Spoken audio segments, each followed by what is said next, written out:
नमस्कार. महाराष्ट्राच्या राजकारणामध्ये काय काय बदलतंय सांगताच येत नाही. इकडे अजित पवारांनी आपला पक्ष बदलला. जरा चुकलं का माझं वाक्य? नाही, अजित पवारांनी आपल्या पक्षाचा नेताच बदलला. म्हणजे पक्ष ठेवला आपल्याकडे, पण पक्षाचा नेताच बदलून टाकला. त्याच्या आधी एकनाथ शिंदेंनी आपला नेता बदलून टाकला. उद्धव ठाकरेंना चिन्ह बदलावं लागलं. भाजपला मित्र बदलावे लागले. राष्ट्रवादीच्या अजित पवारांना विचारधारा बदलावी लागली. टीका करण्याचे लोक बदलावे लागले. म्हणजे पूर्वी उद्धव ठाकरे फक्त देवेंद्र फडणवीसांच्या वरती टीका करायचे. आता त्यांच्या बोलण्यात शिंदे मिंदे असले शब्द यायला लागलेत. आधी राष्ट्रवादी काँग्रेसमधल्या लोकांना अजित पवारांच्या वरती टीका करणं म्हणजे महापाप वाटायचं. पण त्यांनी तो विचार बदलला आणि अजित पवारांच्या वरती टीका करू लागले. काय काय बदल होतोय ना, काही सांगता येत नाही. तसाच बदल मला अजून जाणवला. नागपूरमध्ये आहे आणि नागपूरमध्ये मी नेमका 12 डिसेंबरला आलो होतो. या दिवशी काही गोष्टी तपासत होतो. रस्त्याने रोहित पवारांच्या युवा संघर्ष यात्रेचे बॅनर दिसत होते. मोठमोठे पोस्टर्स दिसत होते. त्यांच्या स्वागताची तयारी चालू होती. त्यांच्यासोबत पदयात्रा करून आलेल्या लोकांचं स्वागत, या यात्रेला येणाऱ्या लोकांचं स्वागत, याचे मोठमोठे बॅनर लागलेले होते. मला या गोष्टीत एक वेगळेपण, काहीतरी वेगळेपण जाणवत होतं. ते काय आहे? काहीतरी खटकत होतं. ते काय आहे हे शोधण्याचा प्रयत्न करत होतो. काय आहे हे ते कळत होतं. का ते लवकर कळत नव्हतं. थोडासा विचार केल्यानंतर त्यातलं का जरा स्पष्ट होत गेला. मी रस्त्याने बघत होतो की रोहित पवारांच्या बॅनरवरती, छोट्या पोस्टर्सवरती कुठेही कुठेही राष्ट्रवादी काँग्रेसचं घड्याळ हे चिन्ह नव्हतं. कुठेही नव्हतं. रोहित पवार होते, शरद पवार होते, काँग्रेसचे काही नेत्यांचे फोटो होते, उद्धव ठाकरेंचा फोटो होता, ते येणार आहेत म्हणून. पण त्याच्यावरती घड्याळ मिसिंग होतं. जसं शिवसेनेत घडलं ना मागच्या काळामध्ये, म्हणजे शिवसेनेच्या पोस्टरवरचा वाघ हरवला होता. तो वाघ असायचा सदार काळी काढणारा. तसा राष्ट्रवादी काँग्रेसच्या पोस्टरवरचा घड्याळ कुठे गेलं कळलंच नाही. घड्याळ अजित पवारांनी घेऊन टाकलाय. घड्याळ आता अजित पवारांना मिळणार आहे. हे रोहित पवारांनी आणि त्यांच्या पक्षांनी नक्की केलंय का? म्हणजे निवडणूक आयोगाचा निकाल अजून यायचा बाकी आहे. निवडणूक आयोग यावरती काही सांगण्याचं बाकी आहे. त्याच्या आधीच घड्याळ चिन्ह आपल्या पोस्टरवरती न ठेवता रोहित पवारांनी आपलं घड्याळ गेलं हे मान्य केलंय का, असा विचार माझ्या मनामध्ये येत होता. म्हणजे लढाईच्या आधीची हाराकिरी रोहित पवार, शरद पवार यांनी पत्करली आहे का, हा सगळ्यात मोठा प्रश्न होता. अर्थात आता दावा करतील की हे व्यासपीठ राष्ट्रवादी काँग्रेसचं नव्हतं, हे नव्हतं, ते नव्हतं. पण राष्ट्रवादीच्या व्यासपीठावर अन्य नेते अशा अर्थाच्या बातम्या अन्य माध्यमातून आल्यात. म्हणजे राष्ट्रवादी काँग्रेस पक्षाकडूनच हे युवा संघर्ष यात्रा 800 किलोमीटर, 1000 किलोमीटर फिरलेली चाललेली आहे असं ऐकण्यात आलंय. त्यामुळं चिन्ह बदलण्याची प्रक्रिया सुरू आहे का, हे बघायला पाहिजे. दुसरा महत्वाचा मुद्दा आहे. साधारणतः इंडी ही जी अलायन्स होते आहे, ती इंडी राष्ट्रवादी काँग्रेस आणि काँग्रेस यांचा एक संयुक्त गोष्ट तुम्हाला दिसते.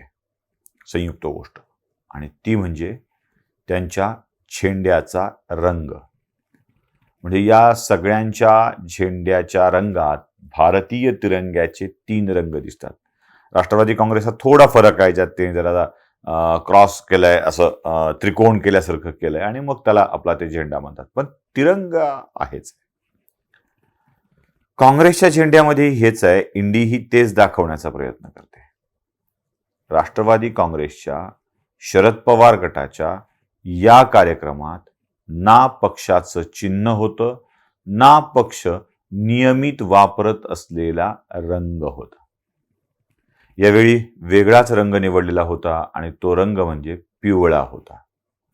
म्हणजे पिवळ्या रंगाची पार्श्वभूमी एकूणच सभेला होती. रोहित पवारांच्या गळ्यात सुद्धा पिवळ्या रंगाचे गमजे होते. म्हणजे नेत्यांच्या गळ्यातही पिवळ्या रंगाचे गमजे होते. अचानक हा बदल का? ठीक आहे, एखाद्या कार्यक्रमामधली थीम असू शकते, पण अशी थीम राजकारणी ठेवत नाहीत, राजकीय पक्ष ठेवत नाहीत, जिथे आपल्या पक्षाचं चिन्ह आणि रंग, झेंड्याचा रंग यात काही बदल जाणवेल. हा पिवळा रंग का निवडलाय? म्हणजे झेंडा बदलण्याचा विचार चालू आहे का? हा सगळ्यात मोठा प्रश्न आहे. म्हणजे पुन्हा इथे तो मुद्दा येतो की निवडणूक आयोगामध्ये राष्ट्रवादी काँग्रेसचं शरद पवार गटाच्याकडूनचं जाणं नक्की झालं आहे का, आणि त्याची आधीच कुणकुण शरद पवारांच्या गटाला लागलेली आहे का? पुढचा प्रश्न माझ्यासमोर येतो, पिवळा रंगच का? ऑलरेडी पिवळ्या रंगाचे झेंडे घेऊन एक पक्ष महाराष्ट्रात काम करतोय, वेगवेगळ्या संघटना देखील काम करत आहेत, आणि तो पक्ष म्हणजे रासप, राष्ट्रीय समाज पक्ष, महादेव जानकरांचा. आपल्याकडं वेगवेगळ्या जातीत, वेगवेगळ्या धर्मात वेगवेगळे रंग वाटले गेलेले आहेत. म्हणजे पक्षातही वाटले गेलेले आहेत. कम्युनिस्टांचा झेंडा लाल असतो, काँग्रेसचा झेंडा तिरंगा असतो, भाजपचा झेंडा भगव्याला मागच्या बाजूला हिरव्या रंगाची किनार असते, MIMचा झेंडा हिरवा असतो, त्यावर ते चांद सितारा वगैरे असलं काही असतं. अजून वेगवेगळ्या पक्षाचे वेगवेगळे झेंडे असतात. तसा रासपचा झेंडा हा पिवळा आहे, कारण धनगर समाज या पिवळ्या रंगावरती विशेष प्रेम करतो. आता पिवळ्या रंगावरती विशेष प्रेम करण्याचं कारण तेही स्पष्ट केलं पाहिजे. धनगर समाजाच्या मध्ये भंडारा उधळण्याची पद्धत आहे, आणि भंडारा पिवळा असतो. त्यामुळं या पिवळ्या रंगावरती, भंडाऱ्याच्या रंगावरती धनगर समाजाला विशेष प्रेम आहे. आता हा धनगर समाजाचा असलेला झेंडा, रासपणी ज्या पिवळ्या रंगाला एक्सेप्ट केलेला आहे तो झेंडा रोहित पवारांनी आपल्या गळ्यात का घातला असावा? मी तुम्हाला मागे म्हणालोय बघा की बारामती आणि कर्जत जामखेड हे दोन मतदारसंघ असे आहेत जिथे धनगर समाजाचं प्राबल्य आहे, आणि तिथे विजय मिळवायचा असेल तर धनगर समाजाला आपलंसं करणं आवश्यक असतं. आता राष्ट्रवादी काँग्रेसच्या शरद पवार गटाच्या समोर महाराष्ट्रात किती जागा येतील हा प्रश्न गौण आहे. त्याचं उत्तर आता सगळ्या जगाला ठाऊक झालंय. त्यांच्या समोरचा सगळ्यात मोठा प्रश्न आहे तो बारामतीची जागा राखणे आणि कर्जत जामखेडची जागा राखणे. या दोन जागा त्यांच्यासाठी प्रतिष्ठेच्या झालेल्या आहेत. अशा वेळी कर्जत जामखेड आणि बारामती लोकसभा मतदारसंघात विजय मिळवायचा असेल तर पिवळ्या रंगाशी सख्य असणं आवश्यक आहे. म्हणून कदाचित धनगर समाजाला खुश करण्यासाठी म्हणून रोहित पवारांनी हा पिवळा झेंडा हाती घेतलाय का? कारण अलीकडे गोपीचंद पडळकरांशी झालेला पंगा किंवा धनगर आंदोलकांशी झालेला पंगा, या सगळ्यामुळे धनगर आंदोलक, धनगर समाज हा पवारांच्या पासून दूर जाण्याची शक्यता आहे. तो जाऊ नये म्हणून पवारांनी ही व्यवस्था करून ठेवली आहे का? याचा अर्थ एकच होतो, घाबरलेत, चांगले घाबरलेले आहेत. यात बदल करण्याची आवश्यकता निर्माण झालेली आहे. आणि मी तुम्हाला आणखी एक गोष्ट सांगितली होती, बारामती लोकसभा मतदारसंघात सुप्रिया सुळे लढण्याची शक्यताच कमी आहे. सुप्रिया सुळे म्हणजे प्रभाकर सूर्यवंशींनी सांगितलं की त्या आपल्या वायनाडच्या वेगळ्या शोधात आहेत. मी तुम्हाला बोललो होतो की वेगळा मतदारसंघ सुप्रिया सुळे शोधू शकतात. त्या वर्ध्यात आल्या, वर्ध्यात म्हणाल्या की वर्धा मला बारामती इतकाच जवळचा वाटतो. वर्ध्यातून लढतील की नाही भाग वेगळा, पण त्यांना बारामती इतकाच जवळचा वर्धा वाटतो. त्यांना कदाचित आणखी कुठला मतदारसंघ जवळचा वाटू शकेल. मला शक्यता सुप्रिया सुळे मुंबईत जाण्याची देखील जास्त वाटते. शिवसेनेचीच एखादी जागा काढून घेऊन मग तिथे लढायचं का? सावंतांचा तिकीट धोक्यात येतं की काय, असाही प्रश्न आहे. खूप लोकांचे उमेदवारी कदाचित संभ्रमित होऊ शकते की सुप्रिया सुळे तिथे जायचं का.